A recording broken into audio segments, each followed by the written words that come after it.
Uma pesquisa divulgada pelo Instituto Datafolha revelou que 85% dos brasileiros têm mais medo de ter o celular roubado do que a carteira. E o motivo? Ter a conta bancária invadida. O Giovanni lembra bem quando teve o celular furtado em uma estação de metrô em São Paulo. Foi uma sensação assim completamente de desespero, porque eu estava longe de casa. Enquanto eu não chegasse, o cara poderia fazer o que ele bem entendesse com o celular. Ele poderia tanto acessar minhas contas bancárias quanto minhas redes sociais, mandar mensagem para o pessoal que eu conheço, se passando por mim. Assim como o Giovanni, 85% dos brasileiros têm mais medo de ter o celular roubado do que a carteira, segundo a pesquisa realizada pelo Instituto Datafolha em parceria com a Tecban. A segurança digital hoje em dia é um fator muito relevante na vida dos brasileiros, porque cada vez mais as pessoas utilizam o smartphone e fazem as suas transações bancárias via smartphone. E, de modo geral, quando a gente analisa os resultados, dá para perceber que esse medo é maior entre as mulheres do que entre os homens e também pega mais a população de classe mais baixa e menos escolarizada. O celular se tornou o alvo principal dos bandidos porque, com o aparelho desbloqueado em mãos, eles podem ter acesso a todos os seus dados pessoais e bancários. E, com isso, fazer compras, solicitar empréstimos e acabar realizando transferências via Pix. E depois ainda de tudo isso, podem vender o aparelho. Na manhã de hoje, a Polícia Civil apreendeu mais de 1.000 aparelhos roubados que seriam enviados para fora do país. Ao todo, foram cumpridos 15 mandados de busca e apreensão no centro de São Paulo. 2 pessoas foram presas. Pelas ruas da região central, a nossa equipe flagrou várias pessoas andando tranquilas com o celular na mão. Mas quando questionadas, disseram saber como se prevenir dos assaltantes. Sempre olhar bem aonde você está andando, celular e carteira sempre também no bolso da frente e sempre atenção, evitar multidões, aglomerações, essas coisas assim. O celular é sempre guardado, mas a gente dá aquela olhadinha, né? Mas a gente tenta manter guardado na bolsa. Na bolsa até a bolsa é perigoso, tanto que minha bolsa nem tem tantos bolsos, é tudo um bolsinho só para guardar tudo. Este especialista em crimes digitais afirma que todo o cuidado é pouco e que, na maioria dos casos, para ter acesso a dados importantes dos aparelhos, os bandidos precisam das vítimas. 97% dos golpes precisam da ajuda da vítima. Isso diz muito. Quer dizer que a capacidade tecnológica do criminoso não é tão boa assim. A fragilidade está no usuário. Por isso, fique muito atento. Aprenda o que é que está acontecendo de crimes, se informe dos aparelhos, quais são as seguranças. Você é o maior interessado e o maior prejudicado se você perder o seu celular e cair em mãos erradas. Foi enterrado hoje no interior do Mato Grosso do Sul o corpo da estudante Ana Clara Benevides, que morreu na última sexta-feira durante o show da cantora Taylor Swift, no Rio de Janeiro. Um laudo preliminar do Instituto Médico Legal identificou uma hemorragia pulmonar. A previsão é que a causa da morte seja confirmada nos próximos 30 dias. A TF4, a empresa responsável pela organização, afirmou que todas as medidas determinadas pela Secretaria Nacional do Consumidor serão intensificadas, como a distribuição gratuita de água nas filas e nas partes internas e externas dos estádios, instalação de climatizadores e o apoio de caminhões-pipa nas áreas internas e externas dos eventos, quando necessário. A Justiça do Rio de Janeiro manteve a prisão dos 2 suspeitos de matar um fã da cantora Taylor Swift no domingo. Câmeras instaladas na orla de Copacabana flagraram o desespero dos amigos de Gabriel Santos. A imagem mostra um amigo do jovem correndo para pedir socorro. Outros 2 amigos se aproximam de um homem sentado num banco no calçadão e também querem ajuda. Momentos depois, policiais militares em um quadriciclo se aproximam. As vítimas apontam para a direção da fuga dos bandidos. Uma viatura chega e os policiais mostram aos jovens 2 homens detidos. Nesta imagem, 2 amigos se consolam. Gabriel Milhomem Santos, de 25 anos, foi esfaqueado na madrugada de domingo e morreu na hora. Ele era fã da cantora Taylor Swift e estava no Rio de Janeiro para o show que aconteceria horas depois. Hoje, na audiência de custódia, a Justiça do Rio decidiu manter a prisão de Anderson Henrique Brandão e Jonathan Batista Barbosa, suspeitos de matar Gabriel. Jonathan havia sido preso em flagrante na última sexta-feira por furtar 80 barras de chocolate de uma loja de departamentos em Copacabana. Mas foi solto no sábado após audiência de custódia. Menos de 12 horas depois, ele matou o turista durante um assalto. O prefeito do Rio, Eduardo Paes, publicou nas redes sociais que determinou que seja elaborada uma proposta para a internação compulsória de usuários de drogas. Em sua primeira gestão, Paes tentou implantar a medida, que foi suspensa depois de uma ação do Ministério Público. A Polícia Militar encontrou uma granada dentro de um carro hoje no Rio Comprido, zona norte do Rio de Janeiro. Segundo a PM, o carro era roubado e se envolveu em uma batida com outro carro. Testemunhas disseram que os passageiros fugiram a pé em direção a uma comunidade da região. O passageiro do segundo carro teve ferimentos e precisou de atendimento médico. A Polícia Civil está investigando o caso. A Polícia Civil de Minas Gerais investiga 2 agentes flagrados agredindo jovens durante uma abordagem. 2 adolescentes aparecem na imagem já com as mãos na cabeça. Enquanto um agente observa a ação, o outro segura um jovem e dá 2 tapas na cabeça dele. Na sequência, o mesmo policial agride o outro adolescente. Os 2 jovens vão embora sem reagir. O caso foi em Conselheiro Pena, no interior de Minas Gerais, e nenhum boletim de ocorrência foi registrado. De acordo com testemunhas, os garotos estariam empinando as bicicletas quando a viatura passou pela rua e os agentes desceram para fazer a abordagem. Em nota, a Polícia Civil disse que a atitude dos policiais não condiz com os valores e protocolos da instituição. Eles foram identificados e vão responder pela conduta. Mesmo com reforço na fiscalização, o contrabando de cigarros provoca prejuízos bilionários aos cofres públicos. Outra preocupação é com a falta de controle do que vem dentro das marcas falsificadas. No centro de Belo Horizonte, vendedores ambulantes comercializam cigarros paraguaios de diversas marcas. Esse do Paraguai. Esse é. Os produtos são vendidos a preços bem menores que os cobrados pelos fabricantes brasileiros. A diferença passa de 60%. Há muitos anos que eu fumo dele. Eu fumo só dele, eu fumo todo cigarro. Já fumei, é horrível. Segundo o Instituto IPEC Inteligência, mais de 41% dos cigarros comercializados no Brasil no ano passado eram ilegais. 33% foram contrabandeados, a maioria do Paraguai. Com isso, mais de 8 bilhões de reais em impostos deixaram de ser arrecadados.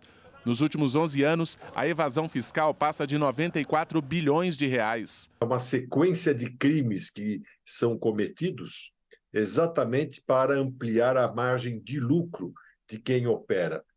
Sempre lucros altíssimos. Na semana passada, uma operação da Polícia Federal desarticulou uma organização criminosa que produzia cigarros com rótulos paraguaios em fábricas clandestinas no interior de Minas Gerais. Cerca de 3 milhões de maços foram apreendidos. Funcionários foram resgatados em condições de trabalho escravo. Eles têm conseguido, com isso, ampliar a sua participação no mercado, financiando organizações criminosas e milícias. Há um grande esquema que envolve todo este processo. Na comparação com cigarros legalizados, os contrabandeados podem provocar problemas de saúde ainda mais graves. Estudos científicos comprovam que quem fuma os produtos de marcas paraguaias inala pedaços de insetos, fungos e bactérias. Uma das pesquisas foi feita pela Universidade Estadual do Oeste do Paraná. Em alguns cigarros, o número de bactérias foi quase 30 vezes maior que o permitido pela vigilância sanitária. Qualquer micro-organismo vivo, se ele for ingerido, for inalado em condições viáveis, eventualmente ele poderá se desenvolver no pulmão. Além do mais, poderão haver reações alérgicas. No Brasil, a venda de cigarros com mais de 1 miligrama de nicotina é proibida. A taxa de alcatrão é limitada a 10 miligramas. Nos produtos ilegais, não há nenhum tipo de controle. Quanto mais dessas substâncias tiver, vai ser pior ainda. Você está adicionando riscos à sua saúde. Voltamos em 30 segundos.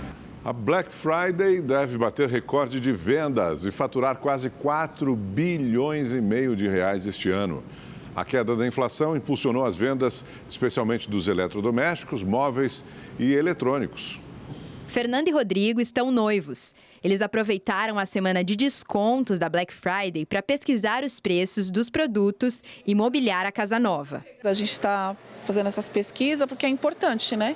Não ficar somente numa loja Black Friday, tá aí, todo mundo conhece e eu acho importante as pessoas fazerem cotação também. Renato também aproveitou as ofertas e veio buscar uma air fryer para a mãe. E fez um alerta. Um preço barato, mas com um produto que a gente conhece marca, né? Uma coisa melhor. Com a inflação menor, o comércio brasileiro espera recorde de vendas na Black Friday deste ano. A expectativa é faturar pouco mais de 4,5 bilhões de reais, valor 4,3% maior se comparado a 2022. No ano passado, foi a Copa do Mundo que ajudou na venda de televisores. Esse ano é o calorão que está ajudando a impulsionar as vendas de aparelhos de ar-condicionado. O aumento na procura por esses itens foi de mais de 170% no último mês e deve fazer com que esse seja o destaque da Black Friday desse ano. Segundo a Confederação Nacional do Comércio de Bens, Serviços e Turismo, a CNC, os itens mais procurados devem ser eletrodomésticos e utilidades domésticas, com faturamento de mais de 1 bilhão de reais, móveis e eletrodomésticos, seguido de hiper e supermercados e do setor de vestuário, calçados e acessórios. Normalmente a Black ela é muito carregada de tecnologia, tá? Mas esse ano, inclusive devido à onda de calor, então vai ter muito ventilador, muito ar-condicionado, mas com certeza os queridinhos das pessoas sempre são telefonia e tecnologia, TV, enfim, acaba sempre batendo recorde. Depois de analisar as promoções e as condições de pagamento, comprar na Black Friday pode ser uma boa chance para os clientes. Varia muito de valor e compensa muito mais agora, nesse mês. Então, quem puder aproveitar, corra. O relator da Lei de Diretrizes Orçamentárias, deputado Danilo Forte, definiu que a LDO vai ter um cronograma de pagamento de emendas parlamentares. O anúncio foi feito durante almoço com a Frente Parlamentar do Empreendedorismo. A medida vai estar na proposta que o Congresso Nacional deve votar nos próximos dias. Segundo Danilo Forte, o objetivo é permitir que os parlamentares possam se planejar. As liberações das emendas do financeiro, muitas vezes servem de moeda de troca nas votações do parlamento. Então, se tiver uma previsibilidade maior, você vai ter condições de fazer um planejamento de execução com relação a isso.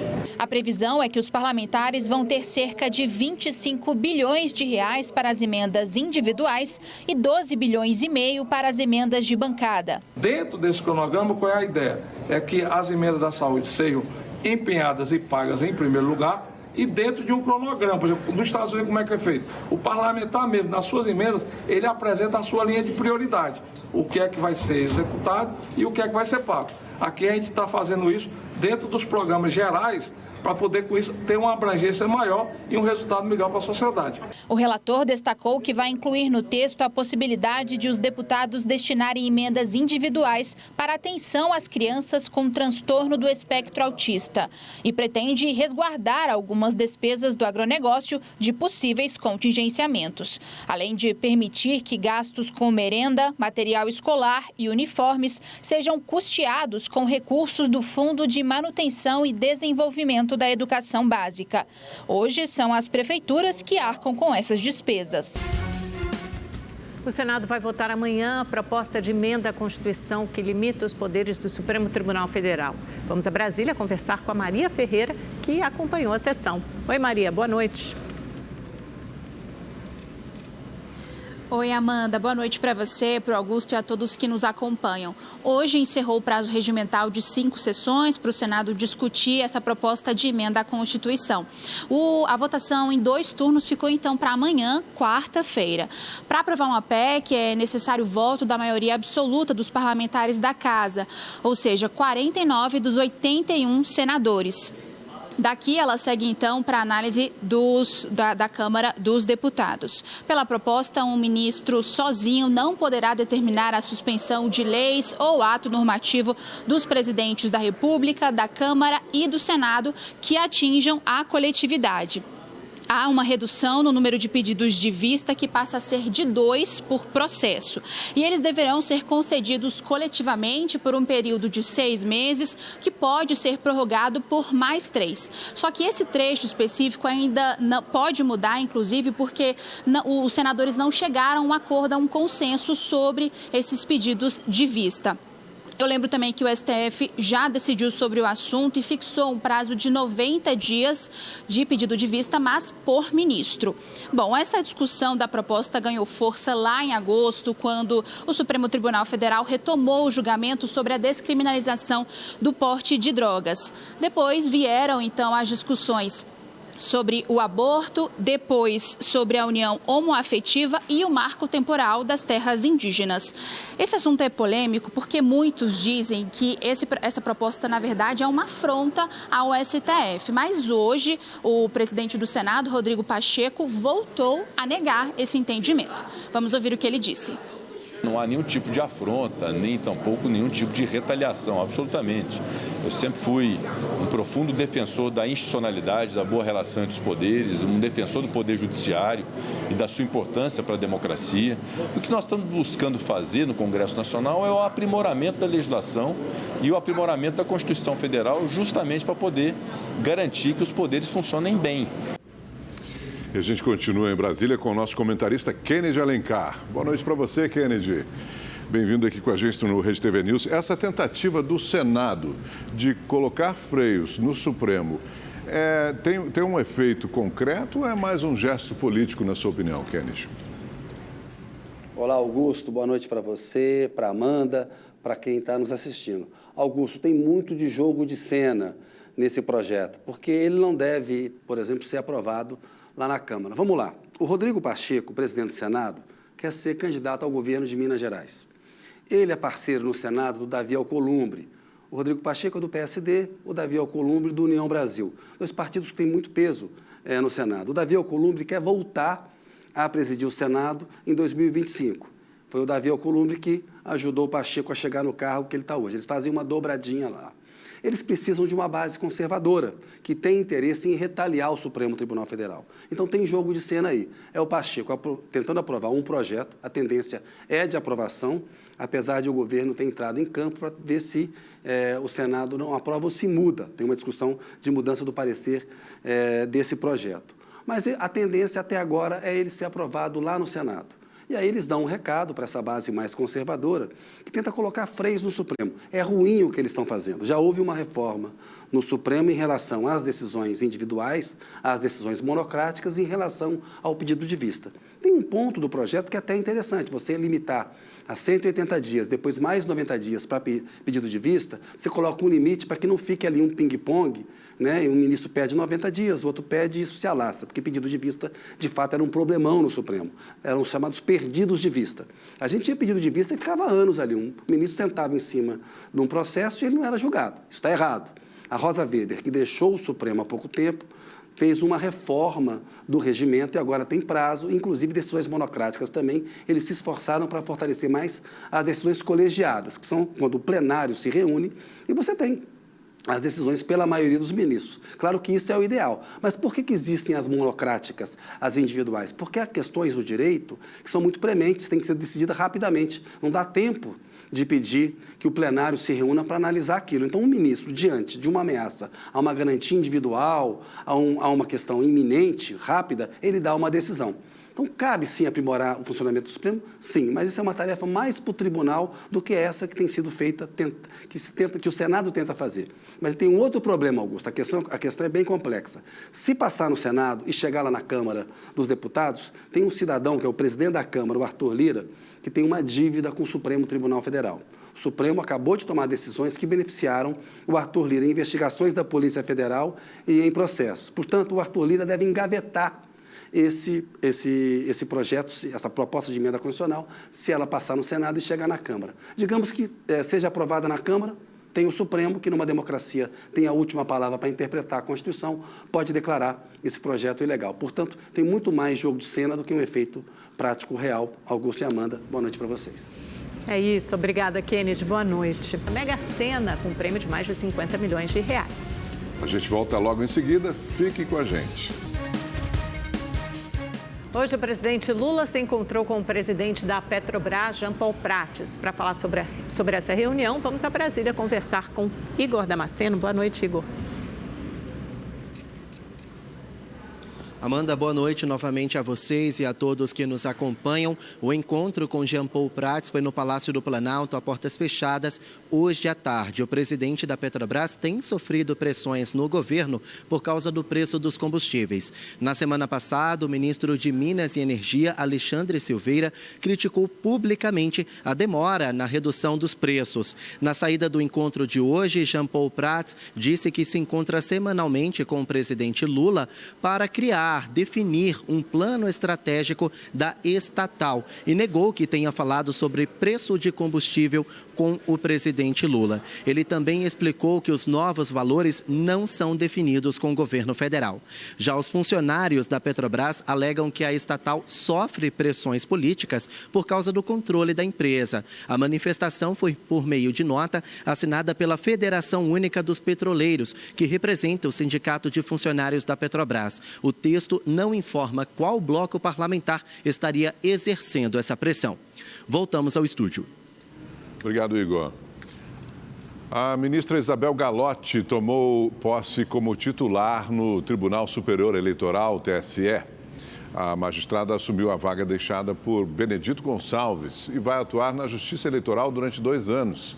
Isabel Galotti é ministra do Superior Tribunal de Justiça e já atuava como ministra substituta na Corte Eleitoral desde 2022. O TSE também elegeu o ministro Raul Araújo como novo corregedor-geral da Justiça Eleitoral. O corregedor-geral é responsável por fiscalizar irregularidades nos serviços eleitorais de todo o país. Uma carreta que transportava uma carga de milho foi engolida após uma ponte desabar no interior de Minas. Testemunhas registraram um acidente em Mercês, na zona da Mata Mineira. Apenas o motorista estava no veículo e foi resgatado sem ferimentos. A ponte é uma via importante para acessar alguns bairros e também a entrada de cargas no município. Apesar das fortes chuvas dos últimos dias, segundo a Defesa Civil, a provável causa para o desabamento da ponte é o peso da carreta. O local segue interditado. A chuva dos últimos dias aliviou os incêndios florestais na região do Pantanal. Porém, para que o fogo não volte, o trabalho dos bombeiros continua. As chuvas que caíram nos últimos dias foram um alívio para o Pantanal e para os bombeiros. Nos 15 primeiros dias de novembro, mais de 3.000 focos de incêndio foram registrados, o pior para o mês desde 2002, início da série histórica. O que dificultou o controle das chamas foi a chegada tardia da chuva, prevista para setembro.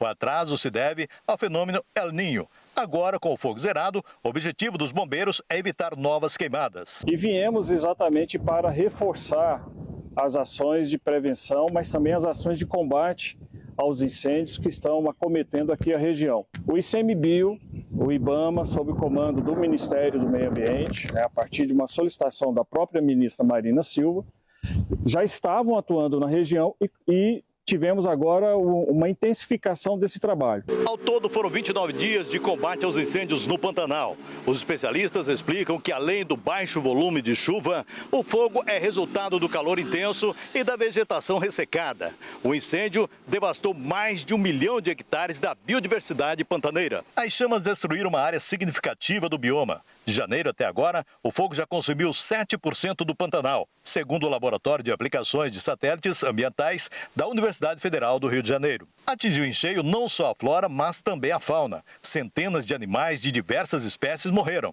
Segundo o Fundo Mundial para a Natureza, vivem na região mais de 150 espécies de mamíferos, 98 de répteis, 53 de anfíbios e mais de 3.500 espécies de plantas. 72 horas depois do temporal que atingiu cidades da região metropolitana e do interior do Rio de Janeiro, muitos moradores e comerciantes ainda estão sem energia elétrica. No terminal rodoviário no centro de Niterói, a luz só voltou no início da tarde. Algumas lojas não abriram hoje. No bairro Fonseca, a energia ainda não chegou para muitos moradores. Em algumas casas, a situação é esta. Minha geladeira já está cheirando mal. Tem ovos, uma dúzia de ovos, 3 quilos de carne, 2 quilos de peito de frango. A geladeira é da Patrícia, professora da rede pública que também faz marmitas para complementar a renda. Além de eu estar com tudo perdido, como eu te mostrei minha geladeira, eu estou desesperada, porque, por exemplo, até sexta-feira eu perdi tudo, eu não tenho dinheiro, eu não tenho condições de me manter até pelo menos o final de semana. Meu pagamento só é no 5º dia útil, ou seja, dia 8 de dezembro. Da janela de casa, esta mulher pediu ajuda. A gente está desesperado, moça, aqui, ó. Ajuda a gente, pelo amor de Deus. A gente está precisando. A Enel não responde. A falta de luz levou moradores de Petrópolis, na região serrana do Rio, a fechar a BR-040 no sentido Juiz de Fora, Minas Gerais. Eles colocaram fogo em galhos e os bombeiros foram chamados. Após mais de 2 horas de protesto, a via foi liberada. 12 mil imóveis ficaram sem luz com o temporal de sábado em Petrópolis. Segundo a prefeitura, a concessionária Enel desrespeitou a liminar que obriga o restabelecimento do serviço em até 24 horas em áreas urbanas e 48 horas em áreas rurais, e por isso irá acionar a justiça. Em nota, a Enel disse nesta tarde que 98% dos clientes afetados tiveram serviço normalizado. Informou ainda que 900 equipes estão atuando nas ruas para acelerar os atendimentos nas cidades de Niterói, São Gonçalo, Maricá e Petrópolis. E a CPI da Enel na Assembleia Legislativa de São Paulo ouviu hoje o promotor de justiça, Silvio Antônio Marques. Ele afirmou que a empresa vem descumprindo de forma contumaz o contrato de concessão de energia. O promotor ainda criticou a falta de mão de obra para a manutenção das linhas após a tempestade do início do mês. Cerca de 2 milhões de pessoas ficaram sem energia elétrica, algumas mais de 5 dias. Os parlamentares aprovaram um requerimento que obriga a empresa a detalhar o quadro de funcionários que trabalharam para reparar a rede de energia durante o apagão.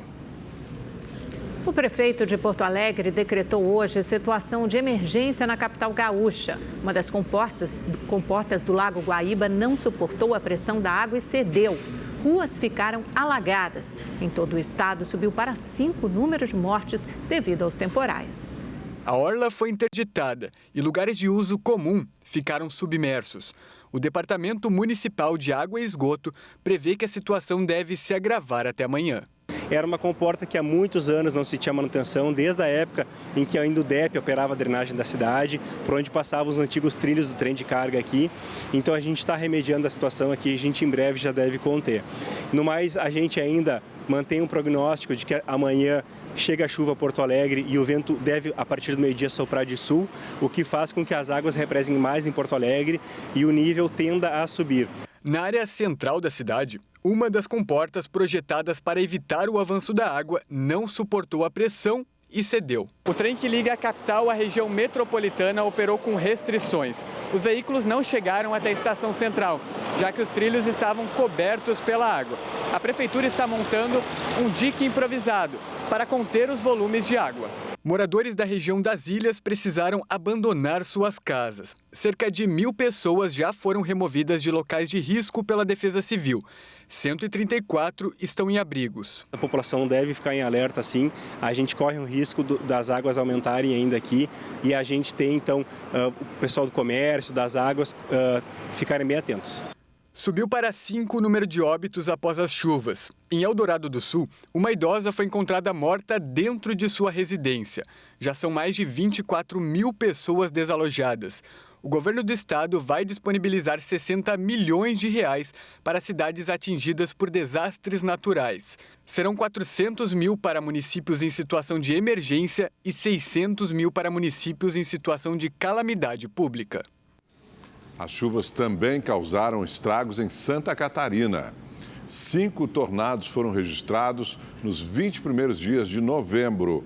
Em todo o estado, mais de 71 municípios estão em situação de emergência e registraram temporais com vendavais e granizo, que provocaram alagamentos, inundações e enxurradas. Cerca de 6.000 pessoas estão desabrigadas, 1.800 estão desalojadas. Hora de falar de previsão do tempo com o Igor Silveira. Tudo bem, Igor? E aí, chove mais no sul do país? Boa noite, Amanda. Boa noite, Augusto. Boa noite para você que está em casa. Pois é, ainda tem previsão de chuva forte no Paraná, em Santa Catarina e também no Rio Grande do Sul. E isso deve durar até o final de semana, viu? Então, fico alerta para o risco de alagamentos e deslizamentos de terra nessas regiões.